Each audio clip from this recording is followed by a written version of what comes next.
And I don't know how the Russians are able to be a major military power and exporter if they can't make spare parts, if they don't have access to semiconductors, if their top human capital has fled the country, for other places and not coming back. This was perhaps the single greatest misjudgment made by any major leader on the geopolitical stage since the wall fell in 1989. Hallo und herzlich willkommen zu einer neuen Folge von Handelsblatt Disrupt, dem Podcast über neue Ideen, Disruption und die Zukunft in einer geopolitisch immer unruhigeren Welt. Mein Name ist Sebastian Matthes und ich begrüße Sie ganz herzlich aus unserem Podcast-Studio hier in Düsseldorf.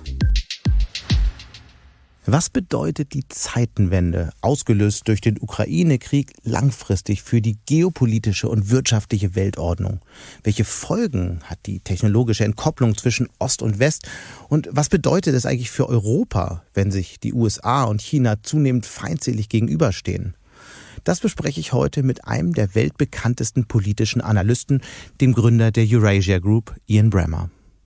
Er ist Politikwissenschaftler, der Erfinder des globalen Weltrisikoindexes, Autor zahlreicher Bücher und internationaler Experte für geopolitische Risiken. In unserem Gespräch, das viele überraschende Einblicke und Zahlen bietet, erklärt Bremmer übrigens auch, warum es nicht nur der akute Ukraine-Konflikt ist, der ihm derzeit die größten Sorgen macht, sondern eine technologische Entwicklung.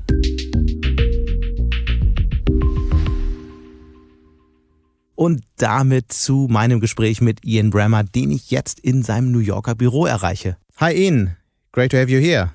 Sebastian, good to be with you. So for many years, geopolitical developments haven't been as much in focus as today. So maybe let's start with a more general view. What is the state of the world right now? And what will the world look like maybe in, let's say, 10 years from now? How will it be different from the last decade? Well, the state of the world right now is what I call a geopolitical recession. It's a bust cycle where the institutions and the architecture are no longer aligned with the underlying balance of power. And that creates a lot more volatility. It also creates a lot more room for crises. And of course, there are many crises that we face right now, but the one that's been most urgent that you and I have been chatting about over the past months has been the Russian invasion of Ukraine, which is, of course, a much more global problem than that. It is the return of a Cold War between the advanced industrial democracies and Russia, and it has elements of a hot war. And I think that it is that, not Ukraine itself, but that which is something that will define the next 10 years.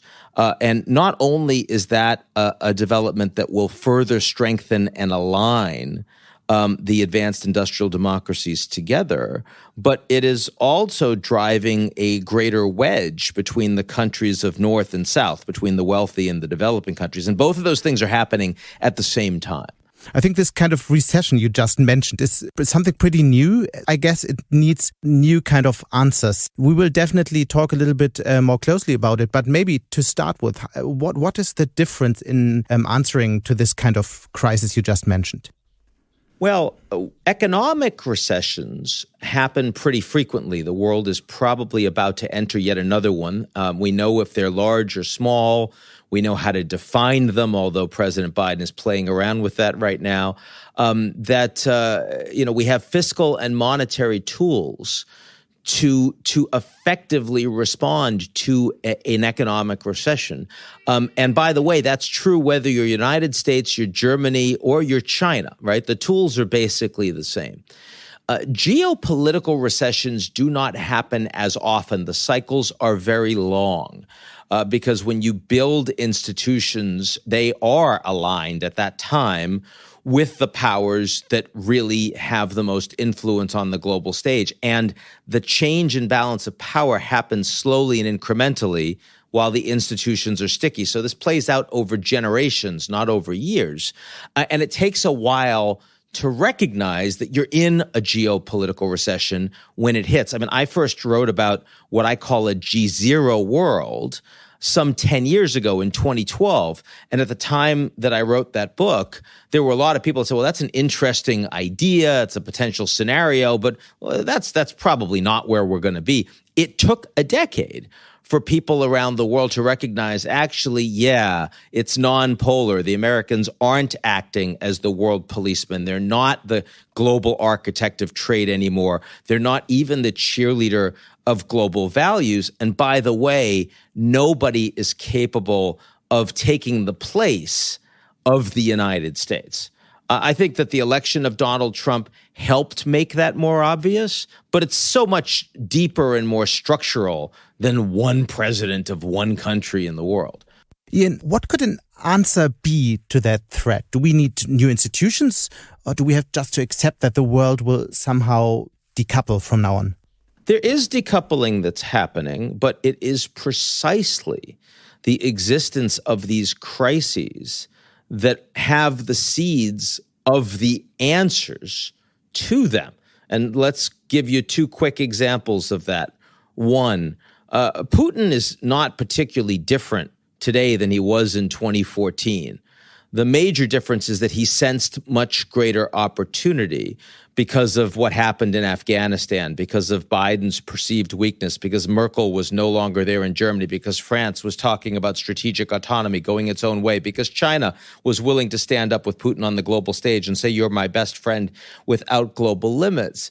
And that led Putin to not only take greater steps in Ukraine, but to miscalculate and to create precisely the kind of crisis that led the West to reform its institutions, led the Germans to say, no, we're going to spend 2% of our GDP on defense going forward. The Finns and the Swedes saying, actually, no, we're going to join NATO. The Japanese, the South Koreans, the Australians, New Zealanders saying, no, we're actually going to come to the Madrid summit because a European security challenge is an Asian security challenge too. These are precedents that are completely linked, and we have to work together. So, I mean, frankly, despite president after president in the United States saying we need to do more and doing very little, it was precisely Putin's decision to create a true global emergency, at least on the European continent and for NATO, that then had the seeds of a global response. By the way, I would argue that climate change playing out over a much longer period of time, you see this exact same sort of thing. I mean, you know, in 2014, Russia invaded Ukraine. No one did very much about it. 20 years ago, we all knew that climate was a growing problem, but it was a growing problem for, you know, the Maldives and for polar bears and for trees.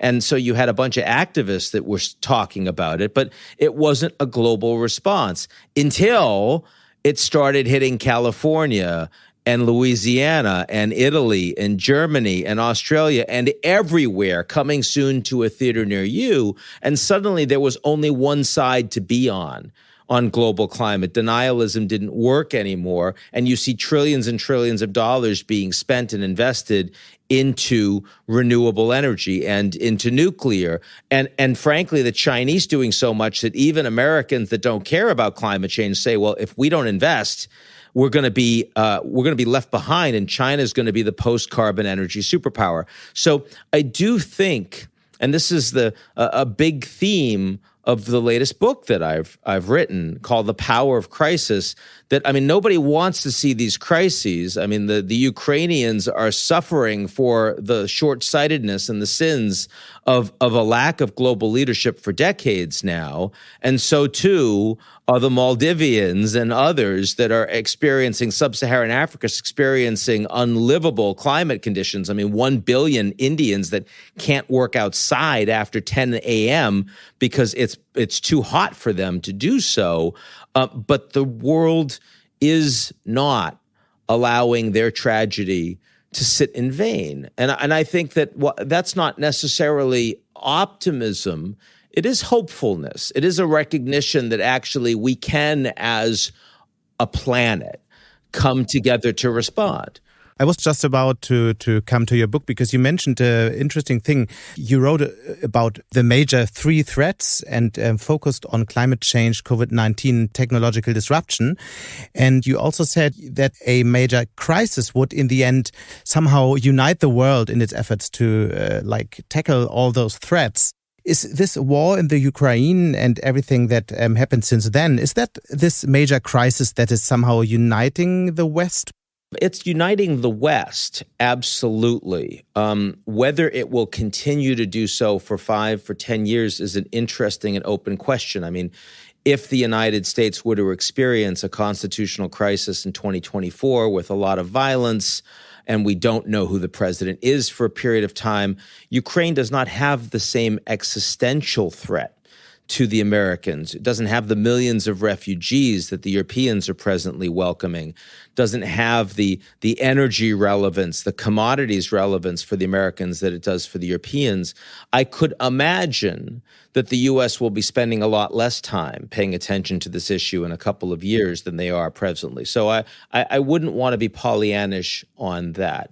But I do think that Ukraine, for the time being, has really motivated and mobilized a true global response from the United States and its advanced industrial democratic allies. I also want to be clear that that is not the case of other democracies around the world. Yes, we will talk about the others, but what we are seeing now in Europe is that especially when it comes to energy, Europe will be divided pretty soon because there's discussion about if some countries should get Russian oil anyway, and some discussions about Nord Stream 2 turning it on anyway.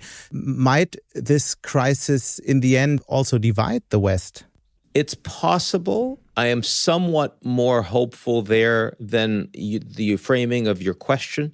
It is obvious that the Hungarians, for example, are not fully on board with the Europeans on a number of issues here, and they've demanded exceptions and carve-outs on energy in their willingness to go ahead and vote along with the Europeans in what is now, we've seen 7 different rounds of sanctions against Russia. But I want to be clear, those 7 rounds of sanctions are unprecedented in their unity and severity against the G20 member economy. We've never seen it before. And the also unanimous vote of all European Union members to bring on board Ukraine and Moldova as candidate members is unprecedented. It's basically embracing that the Ukraine war is a European war. So yes, you're absolutely right that as we look forward to this winter, there's going to be a lot of economic pain on the backs of European citizens, and that will create a level of political discomfort around how severe the sanctions against Russia have been. You're also going to have a new Italian government, probably run by the far right, that's supportive of Ukraine, that opposes Russia, but nonetheless will be less aligned with the European Union and a bunch of policies on the economic side. So I accept that there will be some wobbling of the EU and its members on this issue. But overall, I think the surprise is the consolidation. Do you see Europe having a very cold winter? Yes, I do. I absolutely do. But I think it will be a warmer winter in 2023-24, and it will be a normal winter by 2024-25, precisely because of the sacrifice and the rapidity with which all of the major economies in Europe have responded to this crisis. Before we get deeper into that and also obviously talk about the role of China in all this geopolitical discussions, I would like to talk about yourself. You've devoted your life to analyzing and understanding political risks. How did this all start? Is that something you choose as a profession, or did you slip into it somehow? So what was the beginning for this idea and for your company? Well, first of all, recognize that I loved political science as a topic. When I was a kid, I played Risk in high school. I read The Economist. I was kind of wonky that way. And my first trip outside the United States ever, I grew up in the projects, didn't have any money. Dad died when I was 4. My mom didn't have a high school education. So I wasn't like one of these kids that was going to Europe or whatever in the summertime. Like that was not happening. I was baking at home. But I went to the Soviet Union in 1986, a trip led by a professor of mine in college. Gorbachev had just come in. I was blown away. I couldn't believe that something existed that was so radically other to everything in my personal experience. And furthermore, that it didn't seem to be understood as such by other Americans that I knew. So I really had the bug of trying to understand the world. And I majored in poli-sci. Afterwards, I got a PhD because I was really young in college. I was 15. So, I wasn't really ready for a full-time job. But when I finished my PhD, my intention was not to become an academic. It was to go get a job. And I will say I was a little surprised that the private sector didn't hire political scientists. There wasn't really a field of applied political science the way there is behavioral economics, right? And so if it didn't exist, that kind of meant I was going to have to create it. And I didn't mean that in a grandiose way. I just meant that I had to go out there and hustle and get some people to take me on board as clients, if they weren't going to hire me full time. And 25 years later, we've got 200 people and a global business, and there's a real industry, which is kind of exciting. Absolutely. And maybe not everybody has really followed what your company is doing. So you have some of the biggest companies of the world as customers. So what do you do for them? What is your service? Well, we try to help them understand the world, and specifically how the world is not necessarily completely aligned with their mission, and business. So how does that work? Do you send them reports or do they ask you questions?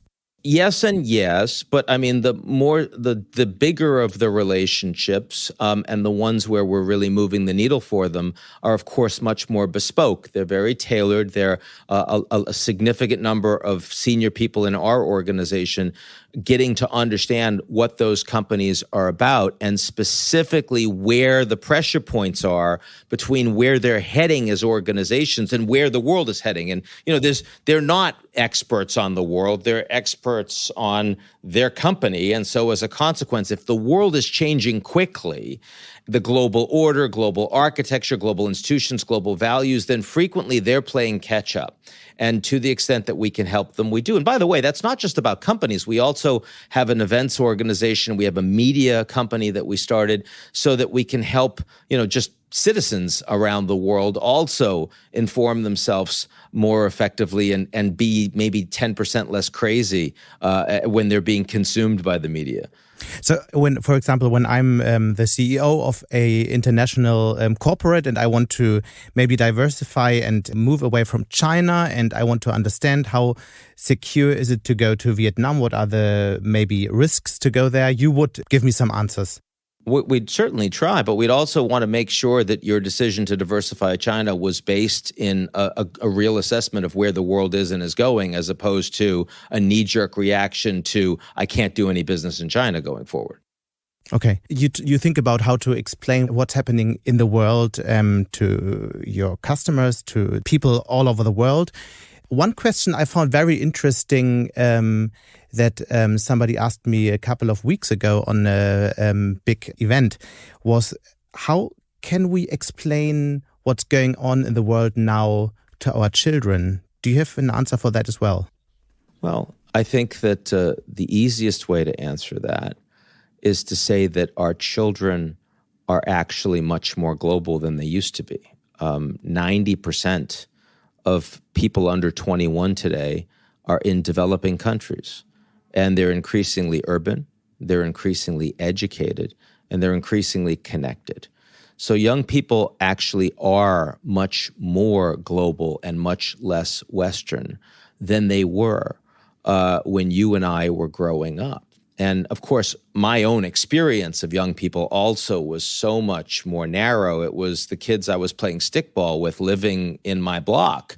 And today you're online and you're playing Fortnite on Twitch with kids from all over the world, or you're talking about BTS and their breakup I mean, these are fundamentally global kids, and, they actually look at a relatively small number of elites, mostly from the advanced industrial economies, who have made decisions for the planet that are not necessarily going to leave the world for the kids today in the kind of circumstance that they would want it to be, and they're angry about that.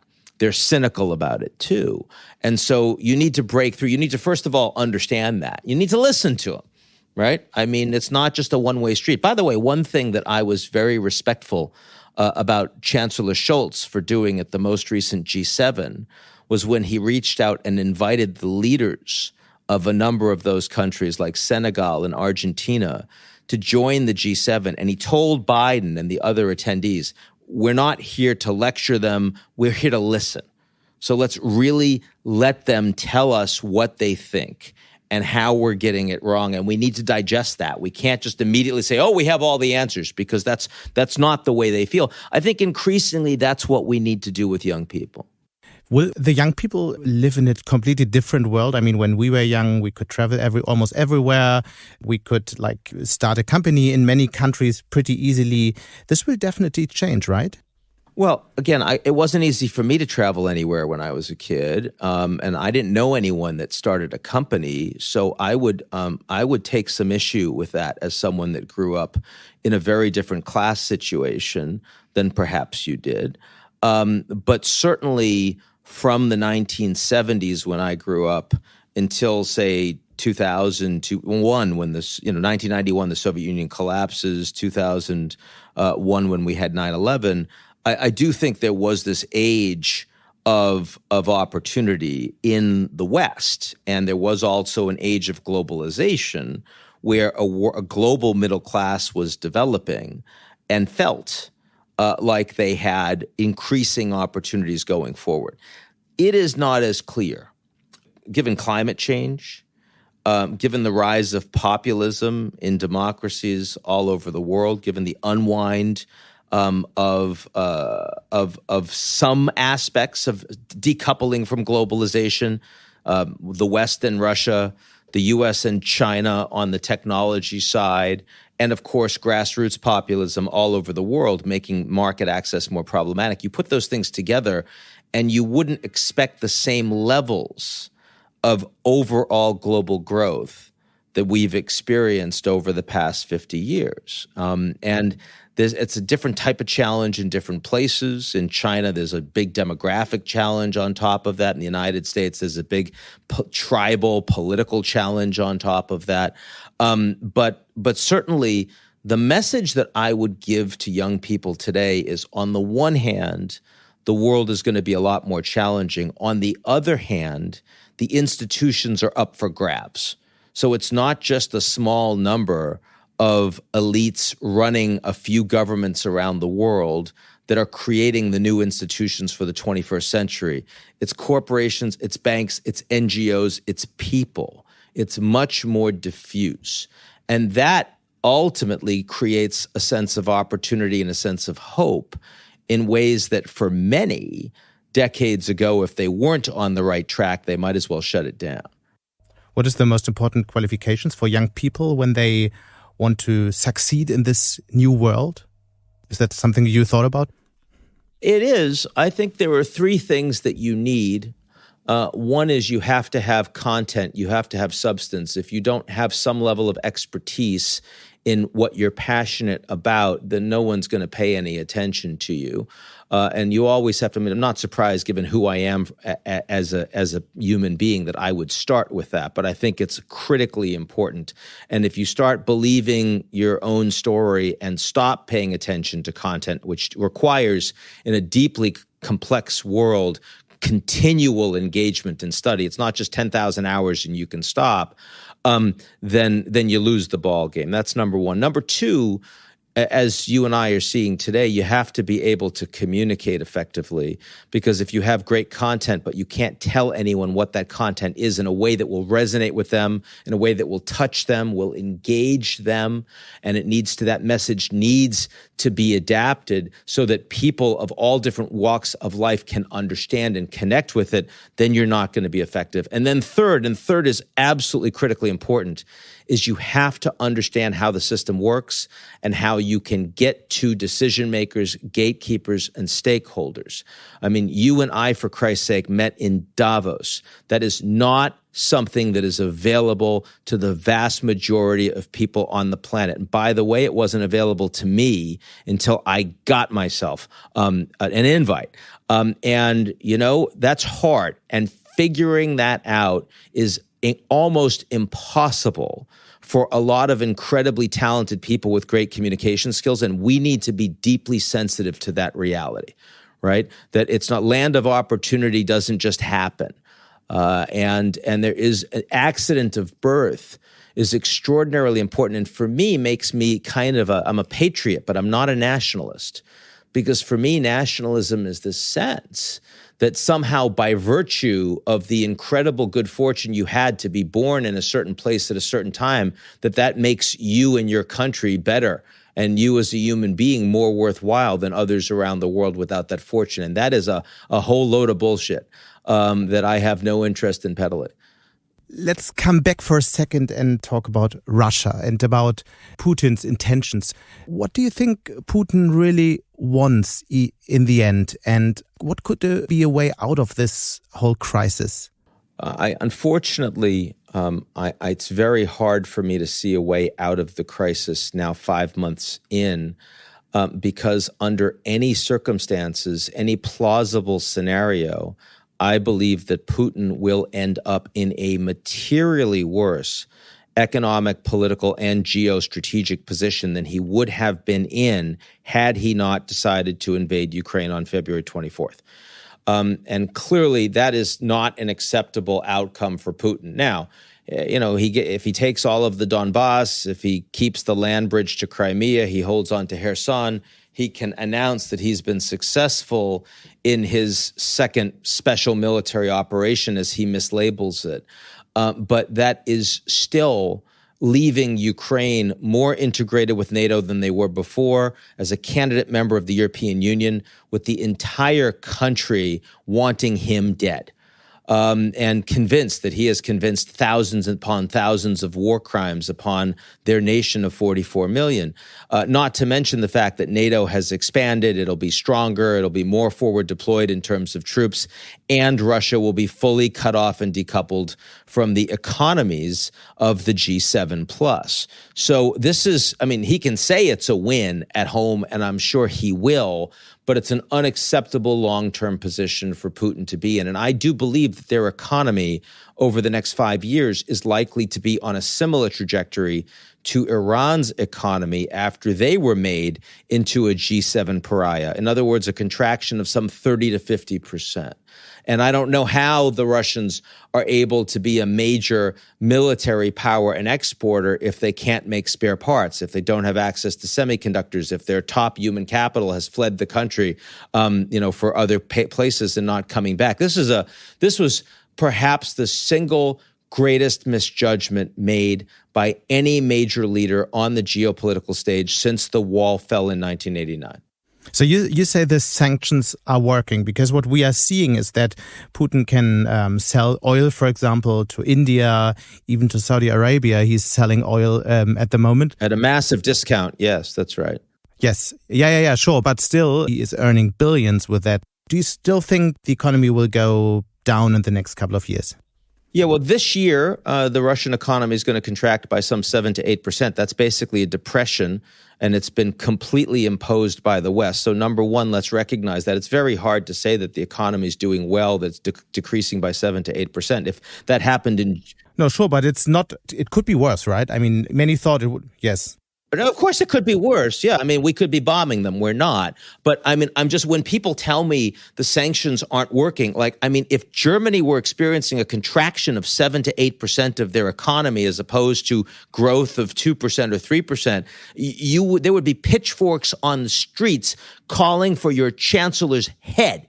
So I just don't accept the idea that sanctions are not working this year. Now, by the way, that is in an environment where the Europeans still need to buy this energy, and they won't be in that position in another 2 years' time. We know that. That's number one.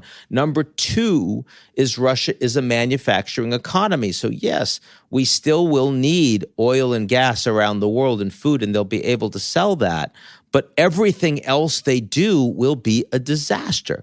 And half of their assets were frozen by the West. No one expected that to happen. They're not going to get unfrozen. All the foreign direct investment from the West has been turned off. You want to go to the new McDonald's? They don't have French fries, and their buns are molded. I mean, I got to tell you, the Russians are pretty pissed off about the fact that all of this has been happening. And so it is true that, I mean, you don't have major demonstrations in Russia right now against Putin, and the consequences of demonstrating are, of course, very severe for yourself and your family. And the Russian economy is muddling through. The ruble, of course, is doing well, but that's artificial. It's because you can't use it to buy anything. The Soviet ruble did well, too. It was a closed economy. That tells you nothing. But if you think about the next 3 to 5 years, Russia's economy is on a trajectory that Iran has been on over the past 20. Literally, this is unprecedented for a G20 economy. Pretty important for the Russian economy is also what China is doing the next couple of years. So how do you see the role of China? They're buying less oil from Russia than the Indians are because their economy is not growing very fast, the consequence of zero COVID primarily and the lockdowns they've had. China just brought, for the first time ever, their Belt and Road investments into Russia to zero.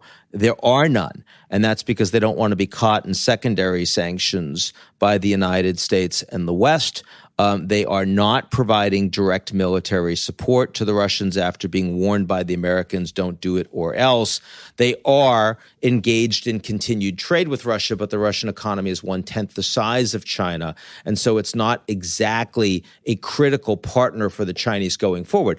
I fully believe that developing countries around the world will keep doing business with Russia, and China will as well in that bucket. But that's very different from saying that China is somehow the Russian savior. But still, Russia is hoping to get high-tech from China. And will China be this partner in the next couple of years for Russia? I think that Russia's technology systems will be increasingly lined with those of China. I think if Russia's going to roll out 5G effectively, it'll be with Chinese systems. I think a lot of their internet will have to be integrated with China, and that also probably means data surveillance, which is problematic for Russia long term. Look, it's not good for the West that Russia and China have parallel worldviews, that the Russians think that they're being contained by the Americans, and so do the Chinese. But China wants to keep doing business with the entire world, and that includes the US and Germany and Japan. Russia is no longer in that position. So Russia has a lot more in common with the Iranians today, and that's why you saw Russia and Putin, the first trip that he's made post-war was actually to Tehran to go and meet with President Raisi. He hasn't been to China, and that, I think, sends a fairly significant message. If Xi Jinping were inviting him, Putin would be there. But still, even if China is not completely backing Russia, there's a decoupling going on between China and the US and many other countries. What will this decoupling between China and the West mean for the world economy? I think that there are limits on how much decoupling will occur between the US and China. First of all, because the economies are very interdependent and both countries have very entrenched economic power bases that do not want to unwind that, whether it's China and their desire to export, China, their desire to have exposure to U.S. treasuries because they're safe and perform well, China because they want their kids to have access to American universities, they want to buy real estate in the United States, and the Americans who, want to be able to have access to the Chinese market, want to produce in China. Whether you're Walmart, your Coca-Cola, your NBA, most American corporations see China as an expanding market over time, not a decreasing one. And Japan too. Yeah. Sure. In Germany, the same. So many German companies are wondering whether they should diversify from China or pull back investment from China. So what would be your advice? I think that if you are in areas of advanced technology that have the potential to have direct national security implications, whether it's robotics or whether it's 5G or whether it's advanced artificial intelligence or quantum computing or some areas of biotechnology, these are areas that will face greater regulatory scrutiny and as a consequence will see greater decoupling over time. And so absolutely, if you're a firm in one of those fields or touching one of those fields, you're going to have to be more cautious. You're going to have to diversify. For companies in other areas of the economy, I don't see that. I do see greater problems in investing in China going forward, in part because China doesn't have rule of law, and also because China is experiencing very significant economic challenges. Their demographics, it looks like from this Shanghai Academy of Sciences report that came out last month and was immediately suppressed by the Chinese government, that they reached peak population not in 2028 as we were expecting and projecting, but rather last year, and that the contraction of their economy and their consumer base is going to be unprecedented over the course of coming generations. That will make China less attractive as an economy, and it will also mean that there's not going to be a Chinese century that anyone's been talking about. Now, having said that, it's still the second largest economy in the world. It's still on track to become number one, even if not for long. And of course, that means that a lot more companies are going to be investing there.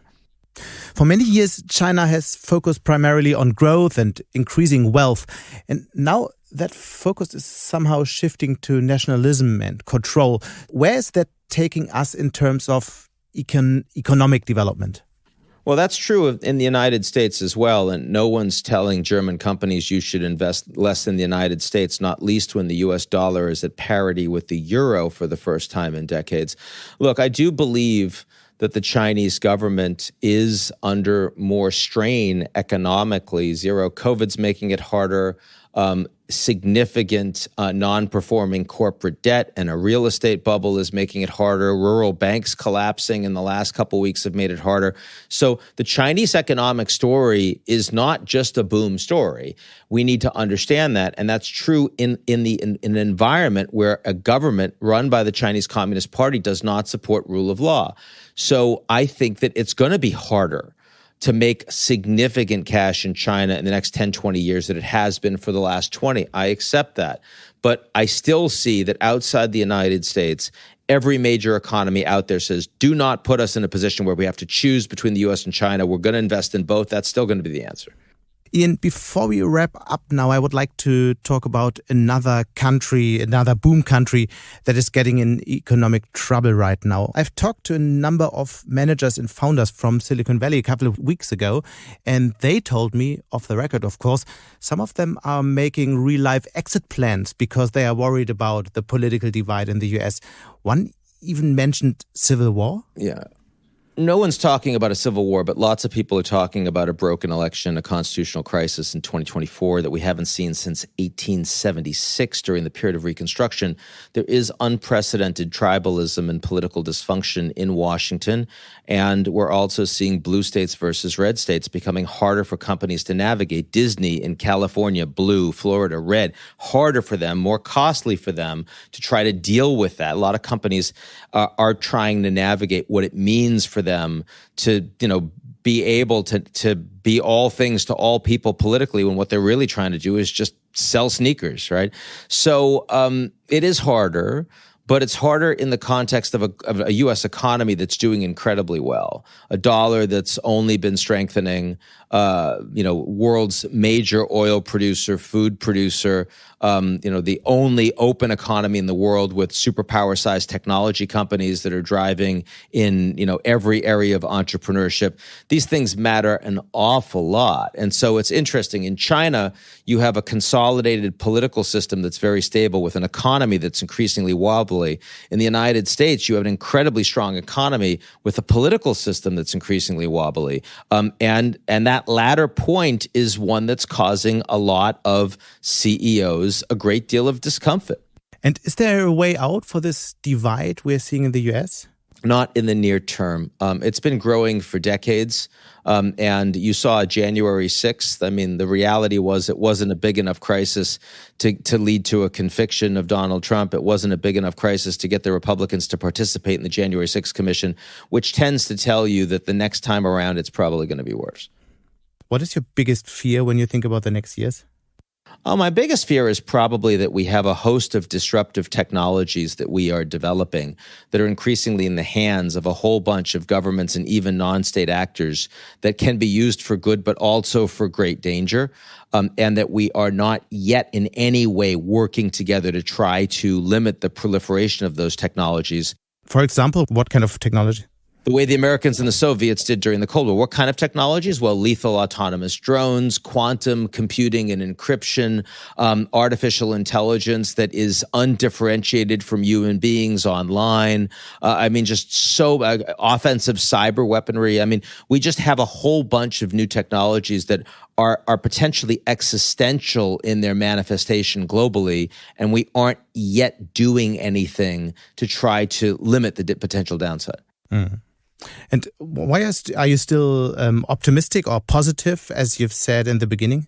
The alternative is pretty negative, but I'm an existential optimist. I don't think that you and I could be having this conversation today and not be just wondrous about the fact that we even exist. We've done nothing to deserve it. And the fact that we actually see that there's more room for people like us to make a difference in the world should empower us. I mean, I know that if my mother were still alive, she'd slap me senseless if I got despondent with everything that the world has given me in this first 50 years on the planet. Thank you so much, Ian. So we have to talk about all these threats next time. Thank you so much for your time and Sure. See you soon. Sounds good, man. Und damit sind wir auch schon wieder am Ende von Handelsblatt Disrupt. Wie immer freue ich mich über Kommentare in der Handelsblatt Disrupt LinkedIn-Gruppe oder senden Sie mir gerne eine Mail. Die Details finden Sie wie immer in den Shownotes. Danke an dieser Stelle auch für die Unterstützung von Marcel Joschko und Regina Körner und Migo Fecke von professionalpodcast.com, dem Dienstleister für Strategieberatung und Podcastproduktion. Wenn Sie grundsätzlich immer auf dem Laufenden sein wollen, dann testen Sie doch gern das Handelsblatt in unserem Sommerspezialangebot. Damit lesen Sie jetzt alle aktuellen Artikel und Recherchen im Archiv für 6 Wochen im Vorteilsabo. Schauen Sie doch einfach mal nach unter handelsblatt.com/sommerspecial. Die Details dazu finden Sie auch in den Shownotes. Wir hören uns dann nächste Woche Freitag wieder. Bis dahin wünsche ich Ihnen interessante digitale, aber natürlich auch analoge Zeiten. Ihr Sebastian Matthes.